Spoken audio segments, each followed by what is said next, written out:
Okay, so hello to everybody, and welcome to our very first series of college talks, which are going to be aimed at providing different perspectives to current applicants, future applicants, also their parents, and just anybody who's interested in general about the process of college admissions and applications, which is pretty obscure to many people and is a pretty heavily demanding process, or so we think.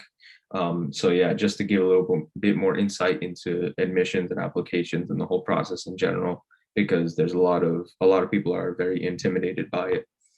So personally, as a rising senior, I'm embarking on the college application journey myself. And one of the very first roadblocks that I've come across personally is making the big decision. In my opinion, the biggest decision in the whole process of figuring out what I want to pick as my major and what I want to be my career path in the future. So for somebody who always, knew what they loved and, knew what they're passionate about, it might be easy to pick what you want to be your major going into the future. And it might be pretty straightforward to jump to the next step of choosing, colleges for their, resume and what they're interested in. But I'm not really a person that's in that kind of situation. I've only very broadly identified the direction I want to go in, which is technology, but obviously there's so many different areas in that as well. So personally, I at least have a direction, but many of my friends don't even know what direction they want to go into in general. So it's very intimidating and difficult to figure out exactly what you want to do, looking at all the different options. So it can be very hard to do that. There's so many different choices, and there's also a lot of good advice that you can find, but there's also a lot of bad advice that might lead you down a bad path.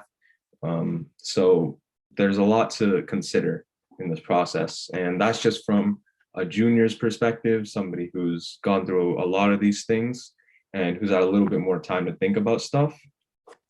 But for some people who are coming into high school and want to try and figure out a path immediately so they can try and work on it throughout their high school career, it can be even more difficult to try and figure out what they want to do since they're so young.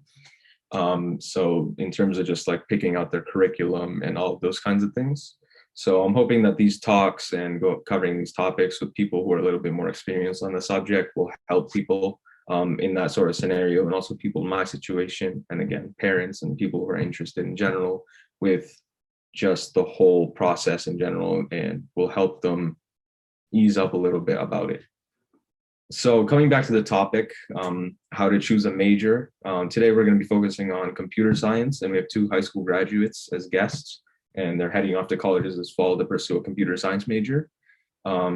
So guys, I guess we can start off by having you two introduce yourself.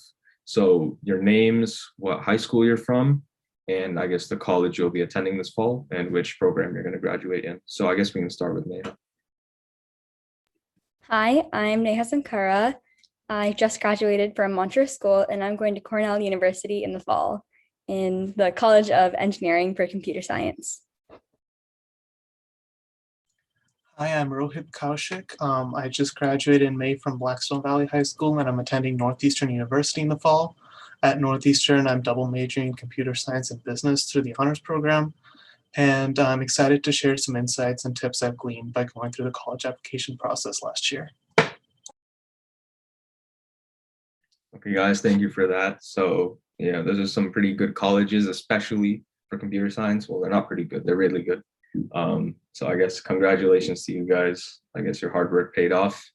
So I guess now we can talk a little bit about that hard work and about the journey in general.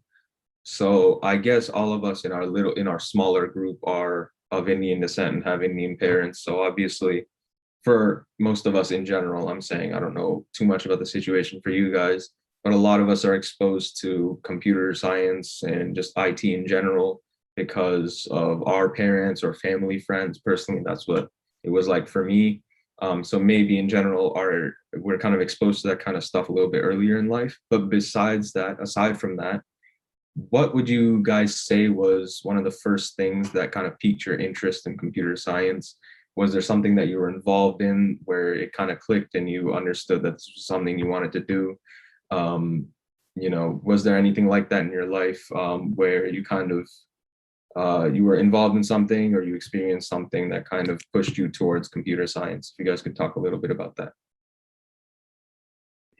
Sure. At first, actually, I hated computer science. I didn't want to do it because both my parents were in computer science, and I thought I'd end up like them at a desk job if I took computer science. And at that time, I think this was like sophomore year, I was very into astrophysics, and I was like, that's what I want to do. And I actually met a Nobel Prize winner. His name's Dr. Rainer Weiss. And he told me that the key to, I guess, even excelling at astrophysics is actually like data through coding. So all that data and like analysis needs coding with it. So he told me to code. And before that, I didn't even think about computer science. My parents were like, hey, just try this computer science course. And I was like, nope, not doing that at all. So after his advice, I actually took my first computer science course, and I struggled a bit at the beginning, but halfway through the year, I realized I really loved it. So that's how I got into computer science. So yeah, as to offer a little bit of a contrast to Neha, I've always been fascinated by computing, as Rohan and can definitely attest to. From when I disassembled and reassembled my computer at 6 years old, or I used the Alexa API in Python to build an Amazon Echo from a Raspberry Pi in middle school, or when I wrote my own Alexa skill, I've loved to build with and tinker with computers. And when I went to high school, I actually chose to specialize in computer science then itself. And that further progressed my programming and networking skills. I have now constructed enterprise-grade networks, configuring cloud-based topologies, VLAN security servers, and clients. Okay, guys, thank you for that.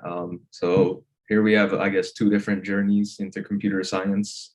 I guess Neha got some advice from a very accomplished man. So that was pretty crazy that you met somebody who's won the Nobel Peace, but not the Peace Prize, but the Nobel Prize. And yeah, Sunny is somebody, I mean, Rohit, I guess I should say, is somebody who's always been involved in this kind of stuff. So yeah. So I guess moving on into extracurriculars, so something a little bit different. That's also a very big part of college admissions and applications. This is obviously a very important topic because it matters a lot still, even though it's not, school. Well, it could be in school, but we'll get to that in a minute. It is still something that's incredibly important in somebody's plan for how they're going to approach college admissions. So I have three questions for you. If you guys forget these questions, you can always just ask me again and I can repeat them for you. But my first question is, what were your major extracurriculars? So things you did outside of school or even inside of school, which would be things like clubs, for example. My second question would be, did they have a role in helping you figure out what direction you wanted to take in terms of your career path? And my third question is, what about them, in your opinion, was, I guess, the X factor or was the thing that made you stand out? Like, what about them do you think stood out to college admissions professors that were trying to look at these applications that you sent in? So again, I guess we can start with Neha. Sure. So I was the kid who took as many extracurriculars as she could. So I was in like way more than 10. And I tried doing my best in each. And I think the main thing that set me apart was that in each role or in each extracurricular, I had at least like part of a leadership position.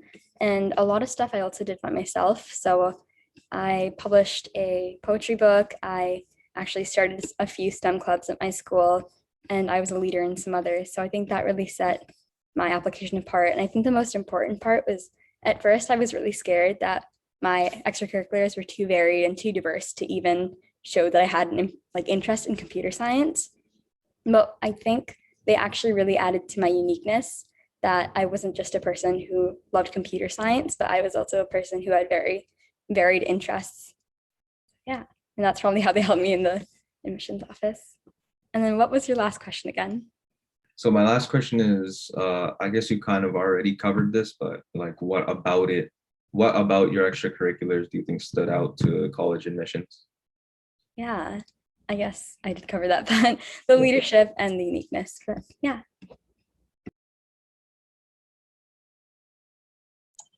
Yeah, for me, I'm an Eagle Scout and I led my troop for the past years as senior patrol leader. That was my big thing.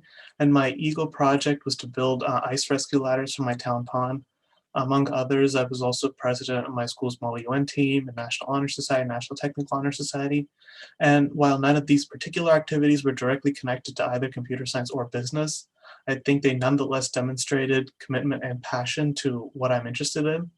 And from what I've surmised, the X factor in college applications is true unbridled passion for whatever it is that you do.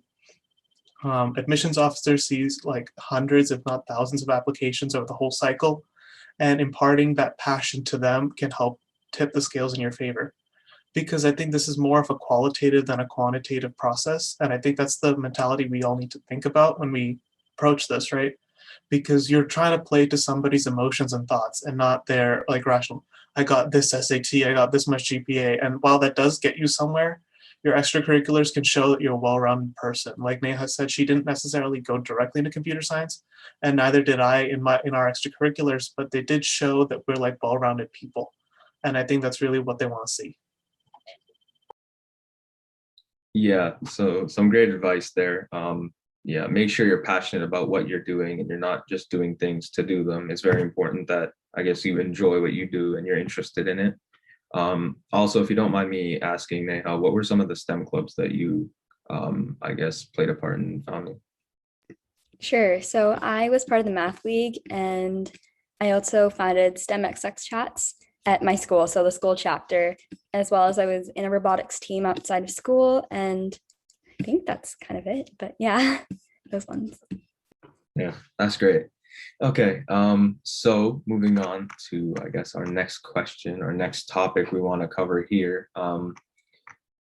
So moving on to applications now, we've talked about some of, I guess, what you guys did in school, outside of school. So moving on to the applications process, I think timing is a big thing because you need to figure out how to, I guess, kind of budget your time to make sure that you do things in a manner that you don't rush it.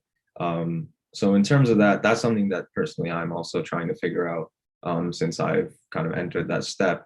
What kind of advice would you guys have for, I guess, timing your college applications process? Would you say summer is a good time to start and also wrap up as much as you can? Or would you wait until fall begins to kind of get some more perspectives and like discuss with your peers about it? And also just in general, because a lot of colleges ask you to talk about experiences in your life, do you just leave a little bit extra time so you have more time to just experience things in general, just in case you can write about that kind of stuff? What would you guys say? I guess one question would be, what would your advice be? And also, second of all, when did you start and end your college application process? Sure. My biggest advice for, I guess, the college application in general is to get things done as early as you can. So I started writing my like rough draft for my personal essay at the end of junior year because it was one of our class assignments. And I think the summer is the best time to write essays. During the fall, there's going to be a lot going on, like all your senior year classes, even different things. And senioritis does hit hard. So I'd say get as much done in the summer as you can. Get all the essays done and have them reviewed also in the summer. Don't be afraid to contact your teachers. And in the fall, just keep working as well. Just get the bulk of the work done, so like the basics done in the summer, and just keep working throughout the fall. That would be my biggest advice. Yeah, I think that's a refrain you're going to hear a lot, and I guess I have to say that as well. And I cannot emphasize enough how important it is to use your summer between junior and senior year to the max. And it's really easy to get overwhelmed by like the scores of deadlines you're going to encounter. But if you make your own end dates, it'll help you make the best of it. I'd set, for example, a hard deadline of July 31st or so to finish your Common App essay and the application, which somehow does take a lot of time, the actual common app, like the actual common application. And early action supplemental should be done by about September 15th or so. So you have some breathing room before you actually have to start applying. And also be really early in asking for teacher letter of recommendations. You might be his or her favorite student this year, but the teacher has to write dozens of letters for all different kinds of students. And requesting the letter early on can ensure the teacher can spend more time on your letter and also eliminates any crunch time worries as the deadlines start to approach quickly. Like I ended up finishing all my Common App essay was done by July 1st, and I had it all done and ready. And then I started working on supplementals and finished them all by the end of the summer. And that kept me in a really good place for the actual application process, because there's a lot of things that you don't expect that need to happen between like September and November when you do your EA or ED applications. Yeah, so Neha, I know you, I believe you applied for like early decision. Um, so do you want to talk a little bit about that as well? Because that's also something a lot of people might be considering. I guess also, especially if you're going to do that, you should get your work done early. So what was like the thinking behind that? Is there a reason you did that? If you can talk a little bit about that. Sure. So I applied early decision actually to Cornell. And what early decision really means is it's a binding, like it's an early application that is actually binding you to the school if you get in. So because I applied early, it showed my interest in Cornell, but it also told me that I had to get my work done first for Cornell, that it was the highest priority school that I had, and that if I did get in, I would be like, I'd have to go to that school. So that's pretty much what ED is. Yeah, so that's something that I guess I don't know if you would advise other people to do, but in my personal opinion, is something that people should at least look into, because it can just help you in terms of college admissions and help your chance of getting in as well. And also maybe if you just need that motivation to get stuff done early, maybe you should plan to do that.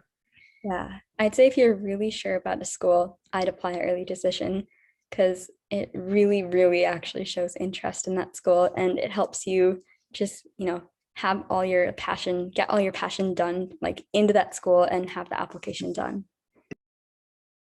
Yeah, I would also say make sure that it's the school for you and not just, I don't know, maybe just the best school. You have to make sure it's the right fit and everything. But if you're sure of that, then that might be something you look into, because it can be helpful.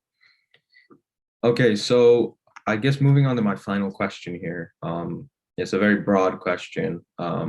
My final question is, if you were to give one like piece of philosophy or advice to like rising seniors to follow, in order to like keep their sanity, I guess, and reduce anxiety levels. I know you guys talked about getting stuff done early as well.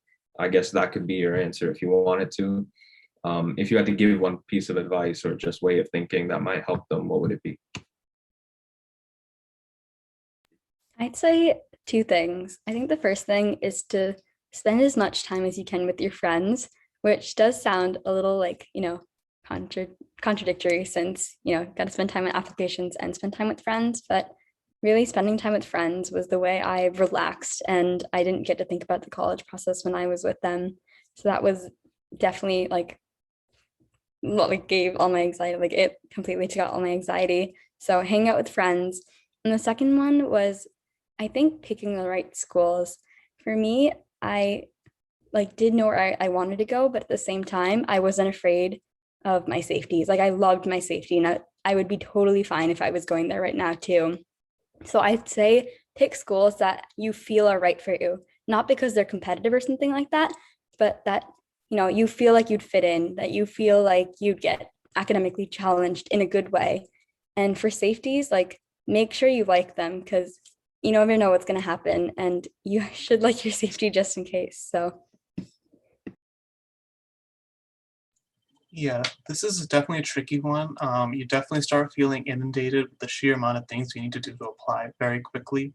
But seriously, like compartmentalize the different parts of the application process. So when you divide it up, it just feels a lot more manageable. And it is actually a lot more manageable. Think on like, for example, like 1 week, you just work on SAT. You don't touch essays. You don't touch letters of rec. You don't touch anything else. Just worry about you worry about your SAT. And then the next week you can switch gears to essays or something else. So basically, just think about one thing at a time, because when you start looking at the big picture, it starts to look really, really unmanageable. But at the same time, when things start to feel intractable, because they will start to feel intractable after some time, just stop for a minute, relax, and reflect on your end goals. Because again, you're doing this for a reason, and if you look at that reason, it doesn't feel that bad. Just to pop in and give another advice, I'd say talk it out with someone as well, especially since like if you do I can't say words, compartmentalize it. You if you talk it out with someone, they will hold you like accountable to it. So if I told someone, yes, I will get something done this week, they'll probably ask me that later that week, oh, did you get this done? So talking all your stuff out with someone really helps, especially your essays. Just reading them and having people give you critiques on them is super helpful. Yeah, and rely on your parents, guys. I know it might be it might be annoying, it might be tough, but the only person who's actually going to hold you to all those self-imposed deadlines you're going to make is your mom or dad. And they really care about you. They want to see you succeed. So use them as a crutch this whole process, because they'll be the most willing crutch you can ever find. Okay, guys, thank you for that advice. I'll make sure to keep that in mind going forward.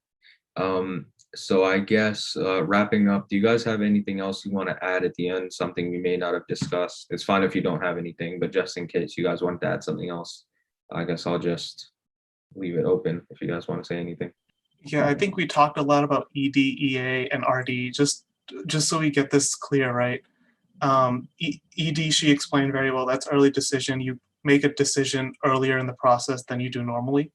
And then there's EA, that's early action. That's what I did for most of my colleges. November 1st, you send in your applications. But other than that, it's no different than applying normally, which is known as RD, or regular decision. That's January 1st deadline, which is why you hear about all those horror stories, Christmas break, writing all the essays, right? Don't do that, but that's a different story. But January 1st, and what happens is, unless you did ED, which is early decision, you get all your decisions in the month of March, mostly. By the end of March, I know this year there's a little bit of an exception where it's like some of them came out in like April, but basically all the decisions come out in March. You get the month of April to decide. May 1st, you have to put in your deposit and you're done. So that's the whole process in a nutshell. That way. Just to pop in, also waitlisting. So if you do apply EA or ED, sometimes you can be waitlisted and brought into the regular decision pool. And some of my friends actually got waitlisted from some of their schools, and they put in a deposit for another school, but they're still waiting to hear back from all their waitlists, because waitlists are usually, I think, looked at in over the summer. So they'll actually get their decision in like August or something. So they might have to go to a completely different school later. Yeah, that's definitely true. One other thing, just before we end this, make sure you know what colleges you want. And I think that's one thing, like, it's not so much a regret, but something I wish I thought about before. I applied to a lot of colleges, getting caught up in everything. And I realized after I got my decisions, I only want to stay in like the local area. I don't really want to go to fly. I don't want to like fly to my college or anything. That's ended up like part of the reason why I picked Northeastern. But like, if there's some factor that you know that's going to make your decision for you, or make part of your decision for you, make sure you consider that before you apply, because that's a lot of wasted effort for things that you don't necessarily need. Actually, to add on to that as well, one of my friends who actually was the year before me made a chart of the school she was applying to and wrote down the pros and cons of each and every single college. And if it was a pro, she'd give them a plus, like a +1. And if it was like a minus, she'd give it a -1. And she totaled all the points that she got for each college, and she like made all her college lists based on that. And I think that really helped her find out which college to go to, because she's going to think Williams right now. And I saw her list, and Williams had a lot of like pro points for her. So that really helps as well. One of my friends also struggled with deciding which college to go to, and I told her to make a chart. So it helps. Definitely. Okay, guys, thank you for all that great advice. It's okay, you talk a lot, it's fine. We all want to hear this kind of stuff, so it's all good. So I guess wrapping up, thank you guys for taking time out of your day, especially in the summer, to come talk to us about this kind of stuff. It's very helpful information for a lot of us to keep in mind going into college and applying for all this stuff. It's a big process, but I'm sure it'll be a lot easier keeping some of this stuff in mind that you guys have talked about. So yeah, again, thank you for this. Thank you to anybody who listens to this, I guess. Anybody who cares enough to listen. So yeah, again, thank you guys, and yeah, have a nice day.